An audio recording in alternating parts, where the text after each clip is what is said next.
Bonsoir à tous et bienvenue si vous nous rejoignez à l'instant pour ce dernier entretien du synode et non des moindres puisque la dernière des séances de travail vient de s'achever. Nous avons la joie d'accueillir sur le plateau de KTO à Rome son éminence le cardinal André XXIII. Bonsoir.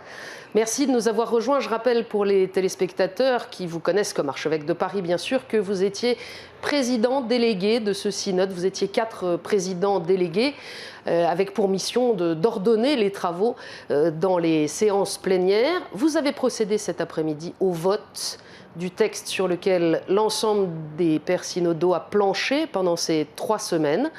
Il a été adopté, 94 articles, tous adoptés à la majorité des 2/3. C'est une bonne nouvelle pour le président délégué ?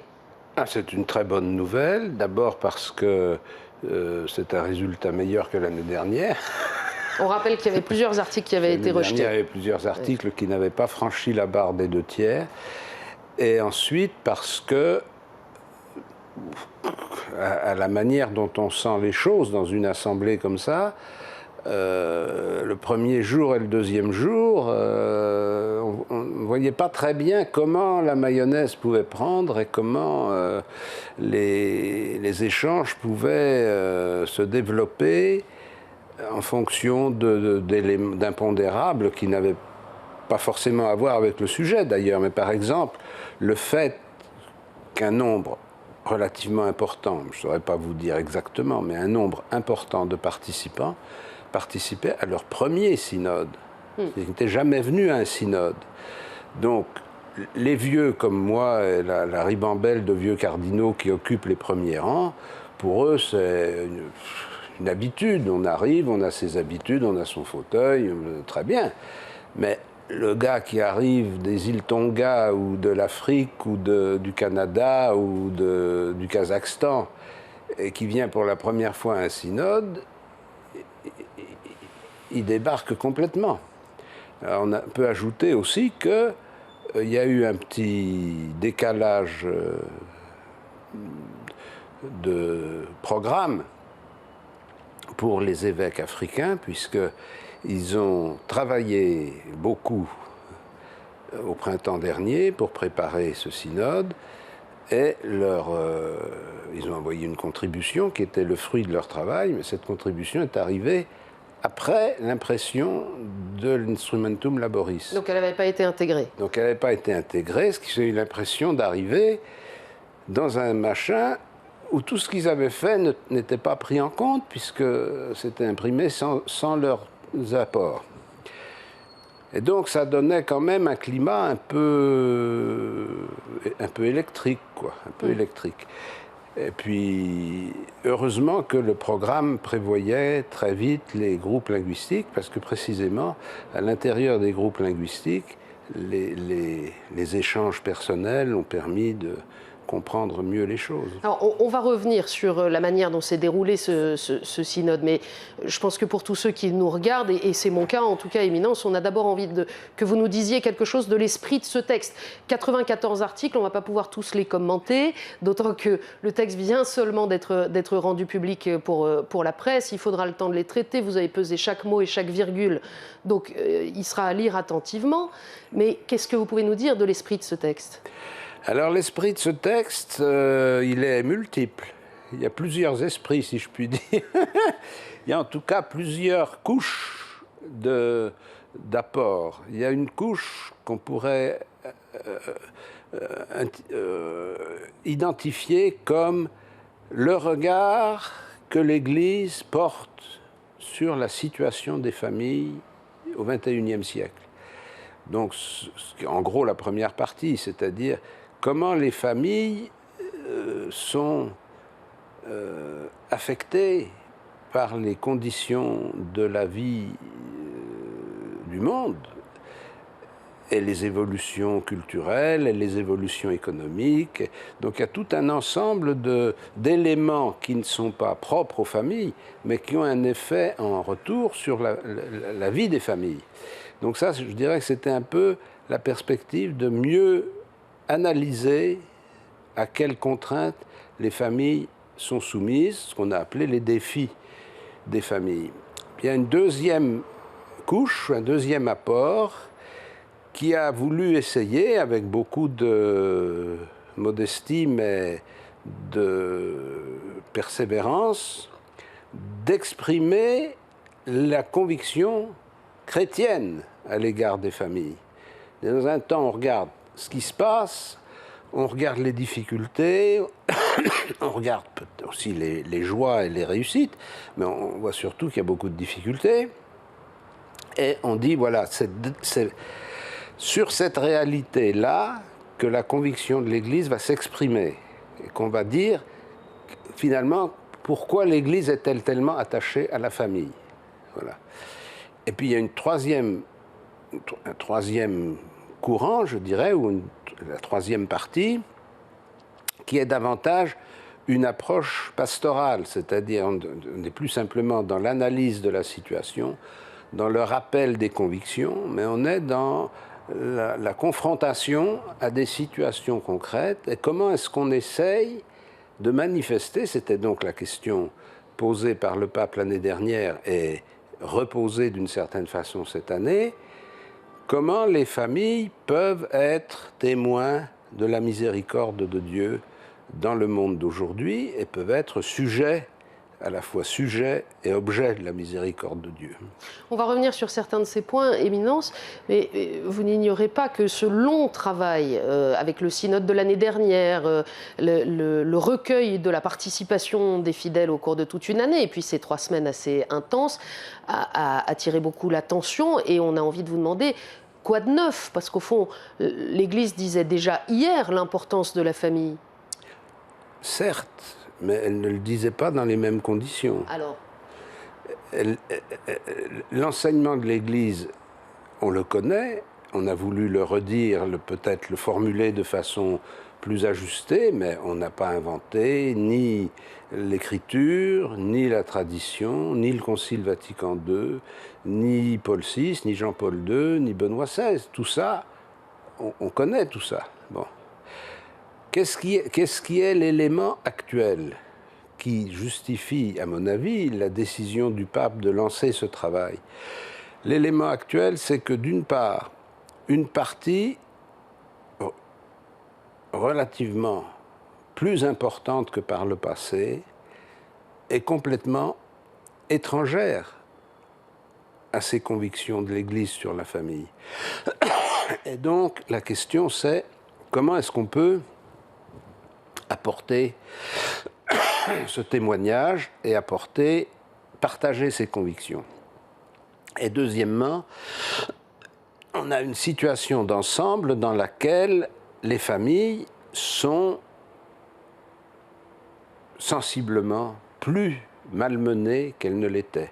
Alors, encore une fois, on ne pourra pas aborder tous les sujets, vous l'avez dit. Pardon, j'ai eu l'occasion je dis ça parce que c'est un sujet qui me tient beaucoup à cœur et qui pouvait soutenir le travail du synode, de dire qu'il faut que nous prenions conscience que l'humanité, en général, pour autant que... Bon, mais notre pays, en France, ou tel pays d'Afrique, ou tel pays du Canada, ou du Moyen-Orient, sont en train de vivre une transition de civilisation qui va s'étendre sur plusieurs dizaines d'années. Et donc, les soubresauts qui affectent la famille sont à lire dans ce macro-dynamisme historique qui fait que, progressivement, pas en même temps, pas dans les mêmes périodes, des pays où l'organisation de la société soutenait les jeunes dans leur démarche pour s'engager dans le mariage, pour s'établir, pour fonder une famille, etc. Tous ces éléments se sont dispersés et les jeunes se retrouvent seuls. Et de fait, s'engagent moins. Vous avez beaucoup travaillé la préparation au mariage, notamment. Oui, bien sûr, oui. Et surtout, ce qui est plus, je dirais d'une certaine façon, la préparation au mariage, c'est notre boulot interne. Mais quand on fait de la préparation au mariage, ça veut dire que tout est gagné. Parce que ça veut dire que les gars sont venus. Bon. Mais la question, c'est que les gars ne viennent pas. Et donc, on peut toujours raffiner la préparation au mariage, mais il faudrait quand même prendre conscience que proportionnellement, aujourd'hui, en France, je ne crois pas me tromper beaucoup, on doit être dans la fourchette des 40 ou 50% de personnes qui vivent en couple et qui se marient. 40% des gens qui vivent en couple se marient, ou 50% des gens qui vivent en couple se marient. Ça veut dire que toute l'autre moitié n'est pas, c'est pas des monstres, c'est pas des gens extraordinaires, c'est des gens qui vivent comme ils peuvent et qui n'ont même pas toujours idée qu'ils peuvent se marier et qui ont des éléments qui les détournent. Voilà. Alors, les pères synodaux l'ont dit, il y a par exemple le contexte socio-économique, l'incertitude, mais il n'y a pas que ça, il y a aussi la vision du mariage comme engagement indissoluble tel que le professe l'Église, comme étant d'abord un cadre ou une norme hyper contraignante et qui fait peur. Oui, mais ce n'est pas tel que le professe l'Église, c'est tel qu'est le mariage. Je veux dire que les gens qui se marient ne se marient pas pour se séparer. Ils se marient pour vivre ensemble. Alors, il y a des facteurs qui font que ça tient ou ça ne tient pas. Mais il ne faut pas dire que la stabilité du mariage est une exigence particulière de l'Église. C'est une exigence propre du mariage entre un homme et une femme. C'est de constituer une solidarité choisie pour affronter l'existence. On ne peut pas dire qu'on fait ça en se disant « dès que le feu prend à la cabane, je me sauve ». Donc, on est devant une... Et ça explique justement aussi pourquoi des gens ne se marient pas simplement à cause des exigences de l'Église, mais ils ne se marient pas à cause des contraintes internes du mariage. Et qu'est-ce que vous pouvez y faire ? Eh bien, justement, montrer que ça sert à quelque chose. Montrer que la stabilité du mariage et son caractère indissoluble offrent à l'épanouissement des époux et à l'éducation des enfants un cadre qu'on n'a pas réussi à remplacer. Et donc, un cadre et peut-être un chemin de bonheur aussi, puisque le cadre tout seul... Un chemin de bonheur, mais le chemin de bonheur, il se fait dans la mesure où on accepte de se tenir dans les limites de l'épure. Si on sait qu'on ne peut pas sortir, on cherche des moyens pour vivre ensemble. Si on sait qu'on peut sortir à la moindre alerte, on ne cherche pas le moyen de vivre ensemble. Alors, vous le savez bien, c'est quand même une des grandes questions qui a dominé les interrogations autour de ce synode, c'est aussi comment l'Église accompagne ceux qui ont connu un échec et qui sont engagés dans une deuxième union. Est-ce que ce soir, dans le texte que vous avez voté, dans les 94 articles, il y a des propositions à ce sujet ? Il y a des propositions qui ne sont pas des propositions exécutables telles quelles. C'est-à-dire, ce sont des propositions qui donnent des orientations. Il y a une première orientation qui est, on a repris le texte de Jean-Paul II, de Familiaris Consortio, en lui donnant un peu plus d'actualité et en posant la question à laquelle on n'a pas répondu. Donc c'est une orientation qui n'a pas trouvé encore de solution, mais on a souhaité qu'il y ait une réflexion qui soit reprise pour examiner les missions ou les actions d'Église qui ne sont pas accessibles aux gens qui ne sont pas en pleine communion avec l'Église. Je ne dis pas aux divorcés remariés, parce qu'il y a des tas de gens qui ne sont ni divorcés, ni remariés, ni mariés du tout d'ailleurs, qui ne sont pas en pleine communion avec l'Église et qui correspondent aussi à ce cas de figure. Je veux dire, par exemple, être parrain, avoir une responsabilité publique dans la paroisse, etc. Il y a des recommandations en ce sens. On a demandé que soient réexaminés ces cas d'empêchement pour voir si on peut On ne peut pas dire simplement aux gens participez pleinement à la vie de l'Église, et puis au moment où il faut faire quelque chose, dire ben non, là vous ne pouvez pas y aller. Bon, alors donc très bien. Bon, donc ça c'est déjà une orientation relativement importante, parce que encore il faudrait distinguer, par exemple, comment j'ai eu le cas récemment d'un conseil paroissial où la présidence était proposée à une personne qui est divorcée, remariée,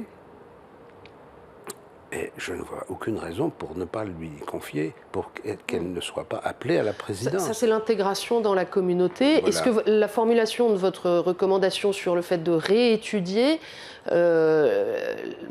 enjoint le pape à laisser une porte ouverte sur l'accès au sacrement? Ah ben c'est autre chose, ça. Parce que vous savez bien que c'est la question du monde, Éminence. Tout le monde se demande, est-ce qu'au terme de ce synode, il y a un axe clair sur ce sujet? Non, il n'y a pas d'axe clair sur ce sujet, parce que l'axe clair sur ce sujet ne peut pas être un axe organisationnel. Je ne peux pas dire, on ne va pas décréter, ni le synode, ni le pape ne peut décréter, à partir de dorénavant, il n'y a plus d'empêchement. Pourquoi? Parce que c'est une question qui n'a pas été très bien traitée dans le synode. C'est pour ça que je me permets de la traiter à part.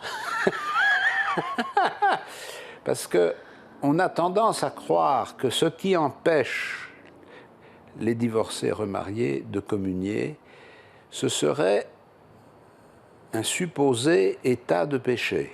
C'est-à-dire qu'on considère non pas leur responsabilité personnelle, subjective, mais leur situation, ils sont en situation objective de péché. Et donc, s'ils ne peuvent pas sortir de cette situation objective, ils ne peuvent pas être réconciliés, s'ils ne peuvent pas être réconciliés, très bien. Bon. Je pense qu'il faut arrêter de parler de ça, parce que ça mélange tout, ça mélange la responsabilité, le sentiment de culpabilité, enfin, tout un fatras que ces gens, précisément, qui ont souffert beaucoup dans leur vie, ne sont pas prêts à porter.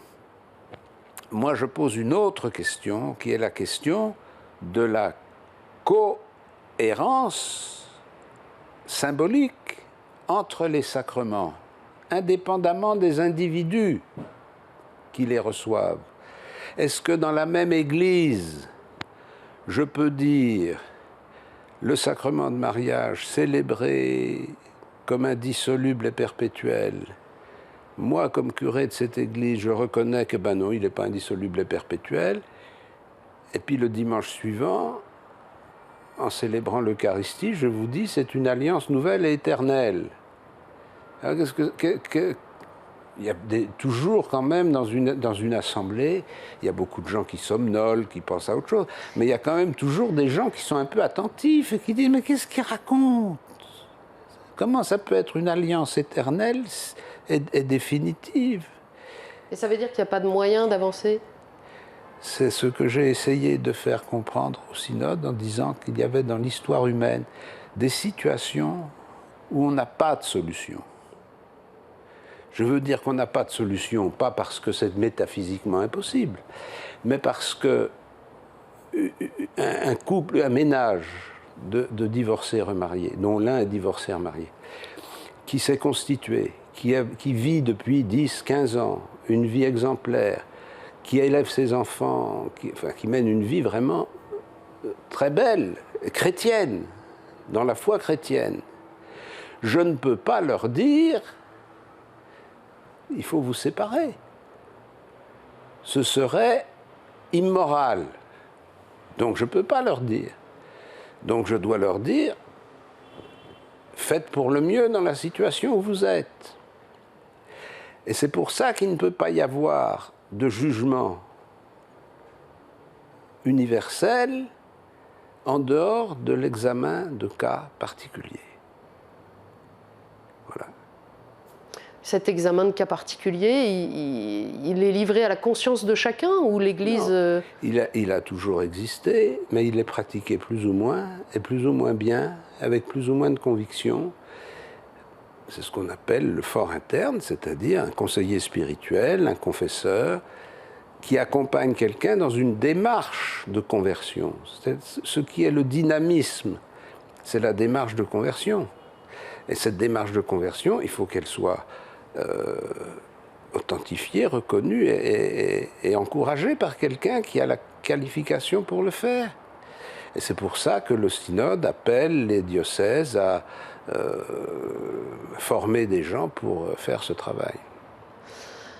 C'est un des articles qui est passé avec la plus courte majorité. Nous disions en commençant que tous les articles ont été adoptés à la majorité des 2/3. Il y en a 3 cependant qui ont eu une majorité beaucoup plus courte. Celui qui traite de la question des personnes homosexuelles dans la famille, celui qui traite aussi justement des situations non canoniques, comme on dit dans l'Église. Comme vous l'évoquiez, il n'y a pas que les divorcés remariés, oui, ceux qui ne sont pas dans le cadre que vous évoquiez.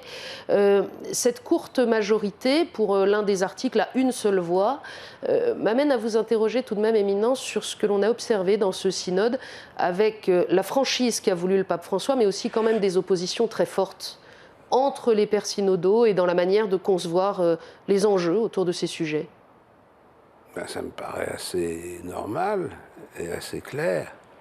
Je veux dire qu'on n'a pas du tout la même, on n'est pas du tout dans la même situation à travers le monde.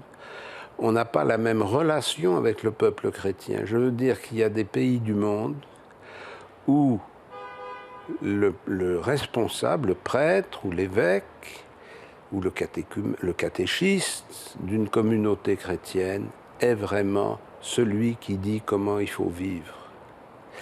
Si ils ont le sentiment que s'ils reviennent en disant « maintenant, on ne sait plus très bien comment il faut vivre, il va falloir qu'on examine ça de très près », ça s'écroule.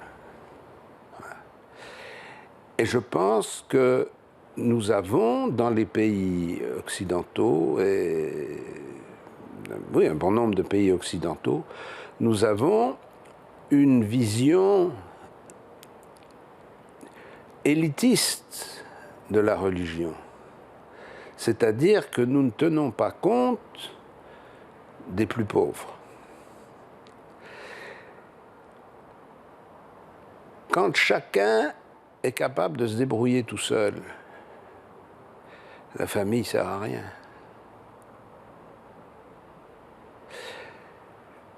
Quand on n'a pas le moyen de vivre, en tout cas pas le moyen de vivre tout seul, s'il n'y a pas de famille,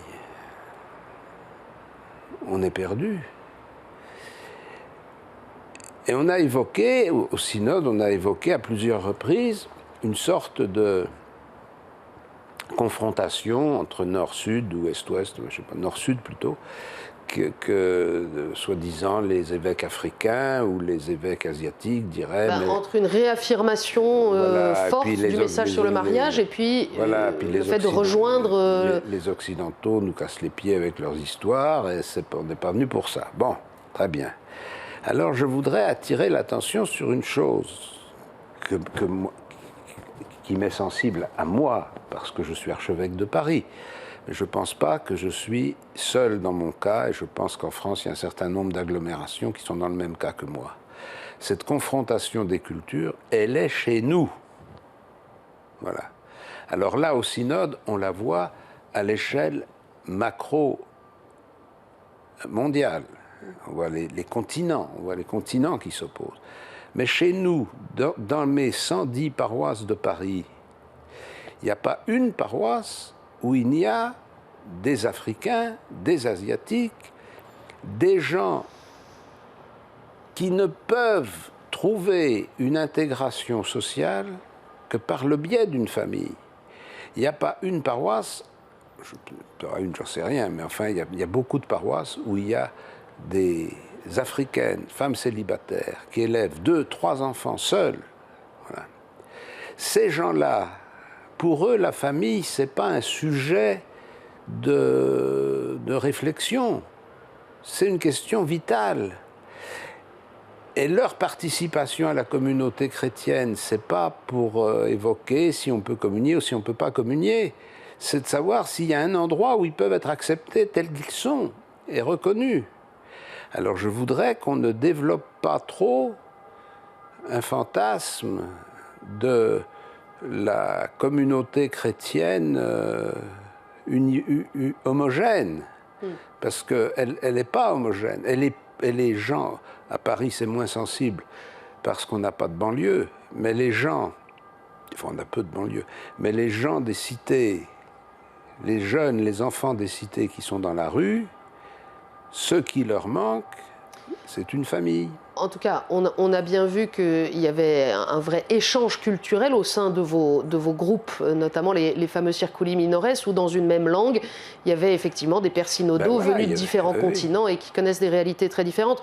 Mais, Éminence, on a vu aussi que certains cardinaux prenaient publiquement la parole pour soutenir telle ou telle démarche, plus accentuée sur la vérité ou plus accentuée sur la miséricorde. Est-ce que l'unité de l'Église se renforçait de vos 3 semaines d'échanges et parfois de bagarres?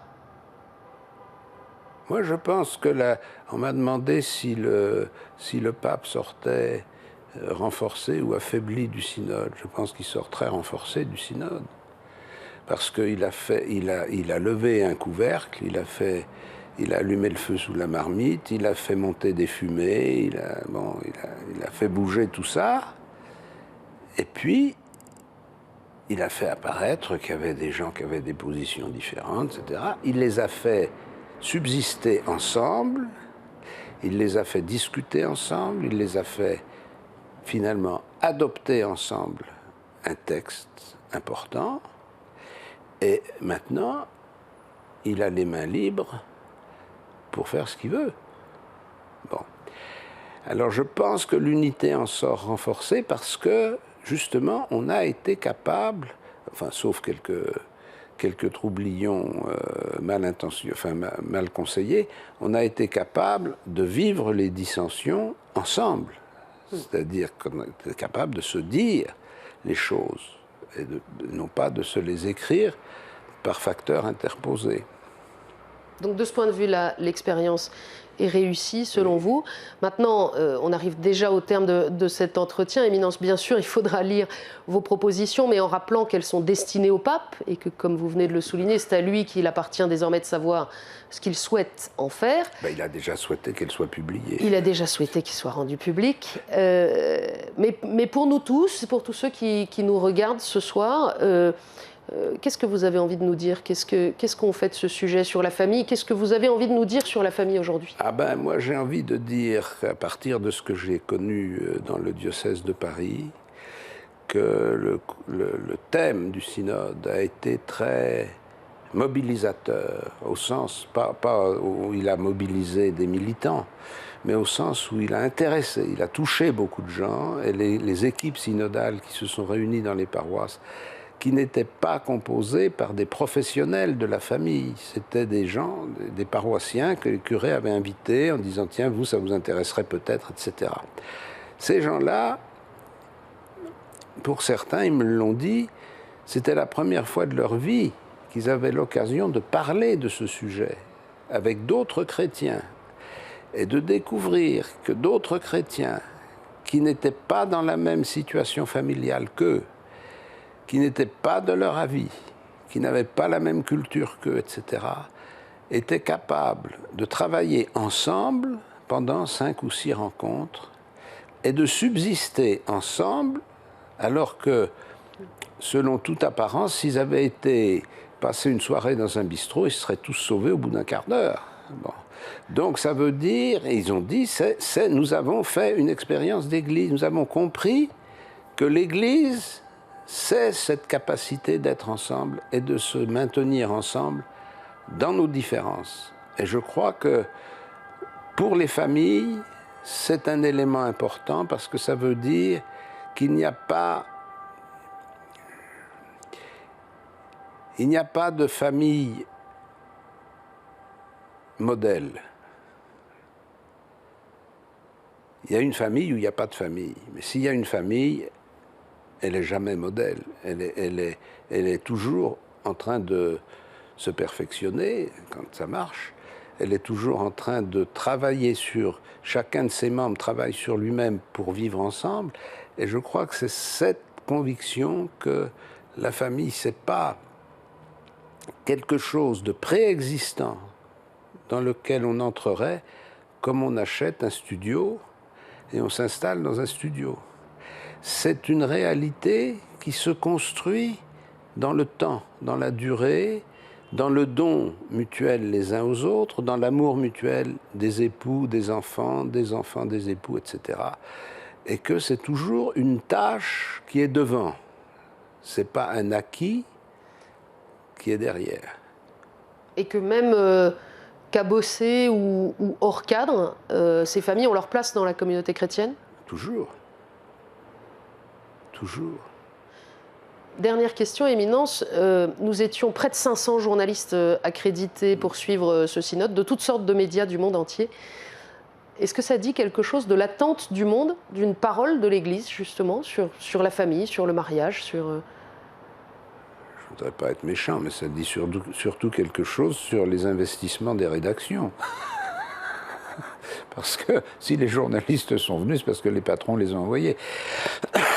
Mais... on doit c'est voir... parce que les patrons pensaient peut-être que sur ce sujet, ça faisait vendre du papier aussi, parce que c'est une économie. Voilà, c'est ça, oui.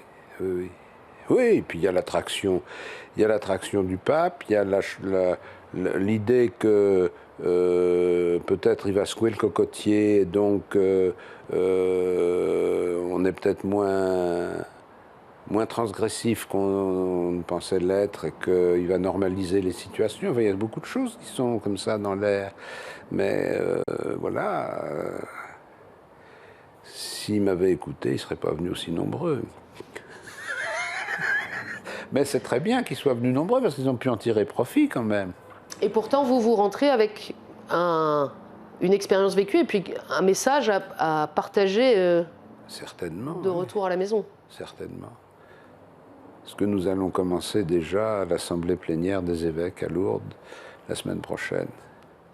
Éminence, merci d'être venu partager quelques impressions rapides comme ça, juste au sortir de cette dernière séance de travail, en rappelant que le synode n'est pas complètement fini, puisqu'il reste... La messe demain matin. Oui. Voilà, la messe de clôture demain matin à 10h, à suivre en direct sur KTO, présidé par le pape, bien sûr, avec tous les pères synodaux. Et puis nous nous retrouverons également demain soir à 20h40 pour une édition spéciale avec le frère Bruno Cadoré pour l'ordre dominicain et le cardinal Gérald Cyprien Lacroix, archevêque de Québec, qui nous diront aussi, qui reviendront sur cette expérience synodale et sur le texte final. Merci à tous de votre fidélité. Merci à vous, Éminence, d'avoir fait l'effort de venir ce soir.